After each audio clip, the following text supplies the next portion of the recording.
What is up, Watch fam? Happy Monday, and welcome to this week's episode of ASKTNH Live. I'm Christian from Theo and Harris, and today we're going to be talking about really one of the most incredible Rolexes to have sold on the market, maybe ever. Let's do it.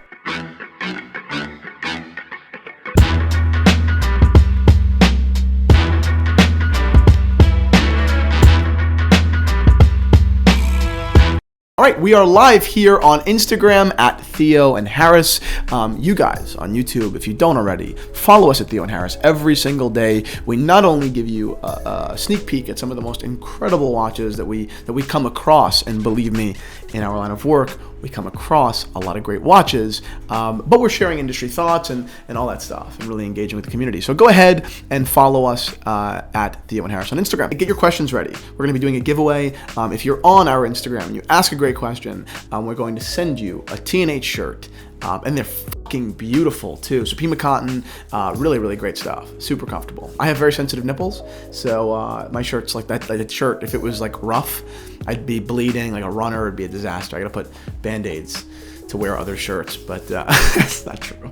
I do have sensitive nipples though. The 6062, particularly I think it's Stelline, is one of the most beautiful Rolexes ever. Take a look, guys, here on YouTube. Does it get better? I mean, I love the Cyclops. I love that there isn't a traditional Rolex date here. It's a triple calendar, which is a complication that I know Rolex will never do again. It's not complicated enough.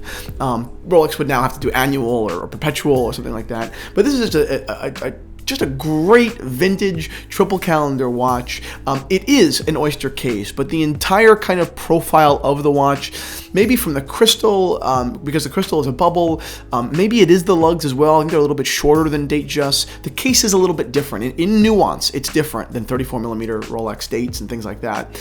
It's like a bubble. That's kind of what it looks like to me. It has a more compact, full kind of feeling. The dial is absolutely incredible. When have you ever seen stars on a Rolex dial? The moon phase as well is just stunning. I gotta say, probably one of the most beautiful references ever, specifically in Stelline. I don't think that the steel ones are all that great. They don't like knock my teeth out like like is that an expression? They don't knock my teeth out like the gold ones do. The gold ones absolutely do it for me.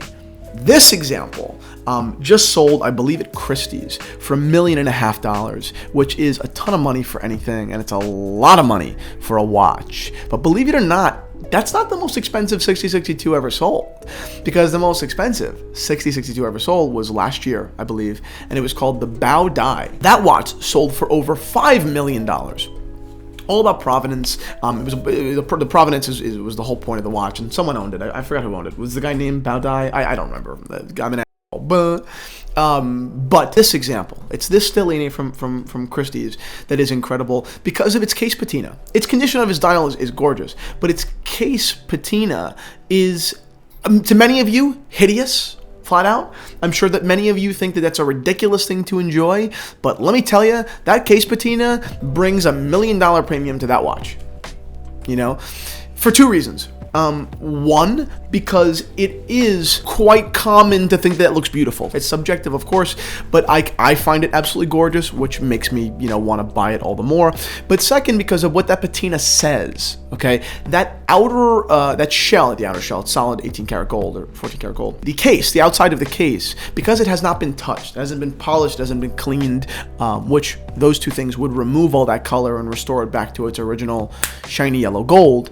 But because it has evidence, this is an evidence that it was never touched, or hasn't been touched in 50, 60 years, is incredible. I mean, this watch was a safe queen. This watch never saw a polishing wheel, a polishing cloth. This watch never saw, anything, which is so rare today.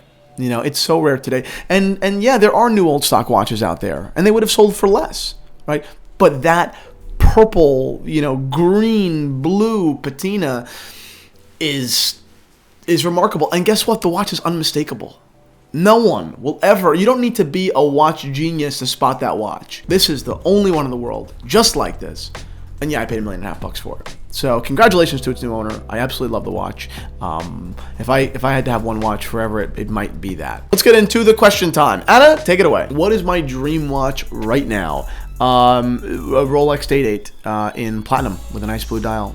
I think it's a gorgeous watch. I think that it's kind of stupid to buy platinum over white gold because obviously it looks the same, right? It's heavier. Platinum's heavier, but no one knows. It's total stealth wealth, you know.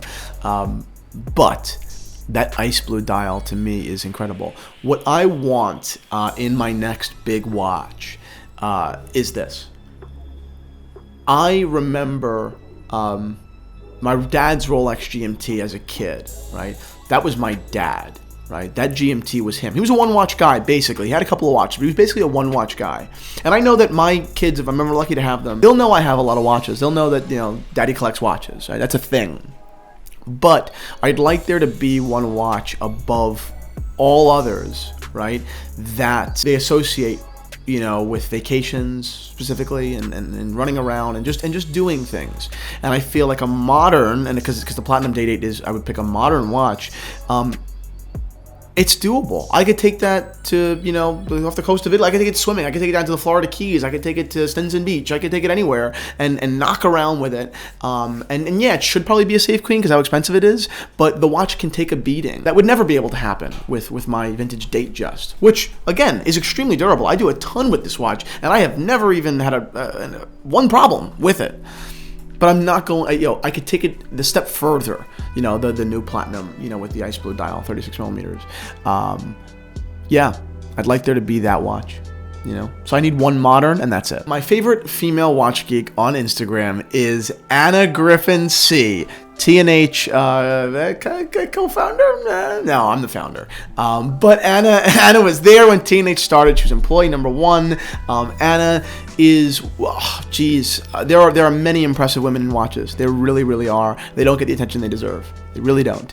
But having firsthand knowledge of what Anna has given to this community, right? The nights, I don't mean 4 nights, I mean dozens of nights where she didn't sleep so she could produce a piece of content that was better than it needed to be. For you, I think that, you know, that's admirable. You know, and she's smiling, and that's very admirable. I highly recommend you guys go over to Instagram and follow Anna Griffin C, because she's a teenage lifer, and she deserves it. Perfect investment watch. It's got to be a Rolex, right? I mean, you know, it is what it is. Rolex brand is one of the strongest brands in the world. Period. An Explorer 2 right now, a Polar Explorer 2. You buy it. Not going to make you a fortune in 10 years. You know, it's a $6,000 watch right now, a great one, a mint, a really terrific, you know, Explorer 2 Polar, $6,000 for argument's sake. And maybe it'll be worth $9,000, you know, over the course of the next 10 years. I don't doubt that for a second. It could be maybe even worth 10 or something like, maybe even more, a little bit more. But you made $5,000. Congratulations. You're not rich, right? You know what I mean? Like the $5,000 profit didn't make you. It's not a Paul Newman where you could used to be able to buy them for $250 and now they're worth $150,000. Not the point. But an Explorer 2, because it's modern, because it's so durable, is a watch that you could beat the fuck out of for the next 50 years, and in 50 years sell for more than double what you paid, right? That's an investment. Look at the utility return you got off of that watch. And you wore a goddamn Rolex the whole time. You know, that when people talk about investing in watches, to me, it is impossible to ignore the variable that you did wear this, you enjoyed it. You know, what's the equivalent of Rolex on a status level, right? A Mercedes-Benz. Right? To go into the store and to go into the dealership and lease a Mercedes is $750 a month. Right? For $750 a month, the car loses $750 a month. The Rolex loses $750 once, right? Ever. Only does that for maybe a year, and then it just incrementally increases until you enter profitability. And the only thing that you're paying, the $750, that's only dealer fees. The watch is worth no less. The watch doesn't actually ever depreciate. You're paying a dealer brokerage fee. So big fan.